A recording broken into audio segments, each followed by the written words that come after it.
మా నాన్న పేరు తిప్పయ్య, నేను తిప్పయ్య కొడుకుని. మా నాన్నతో పాటు తోడబుట్టిన ఇద్దరు అన్నదమ్ములు కూడా అంగవైకల్యంతో పుట్టారు.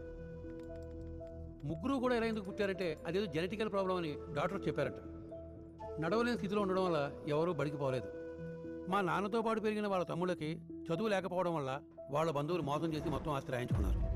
ఈ వారసత్వం నాలాగే నడవలేని స్థితిలో ఉంటుందేమో అని మా నాన్న భయపడుతున్నప్పుడు అప్పుడు నేను పుట్టానంట. ఎవరికైనా పిల్లలు పుడితే వాళ్ళు తెల్లగా ఉన్నారా, నల్లగా ఉన్నారా, అందంగా ఉన్నారా అని చూస్తారు. కానీ మా నాన్న నాకు కాళ్ళు సరిగా ఉన్నాయా లేదా అని చూశారు.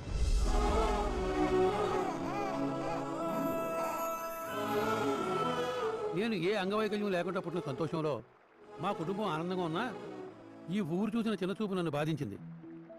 ఈ ఊళ్ళో వాళ్ళందరూ నన్ను తిప్పన కొడుకు అని, నా ఆకారం చూసి గుర్రం గుడ్డని రకరకాల పేర్లతో పిలిచేవారయ్యా.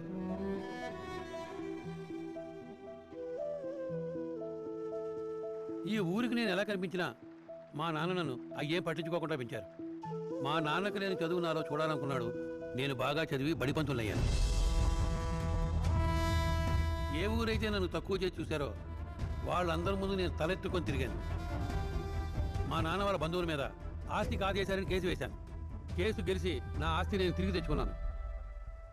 చేతులు ఆధారంగా చేసుకుని పాకుతూ నడిచిన మా నాన్నని నేను భుజాల మీద ఎత్తుకొని మోసాను. మా ఊరంతా మా నాన్న తలెత్తి చూసేలా చేశాను.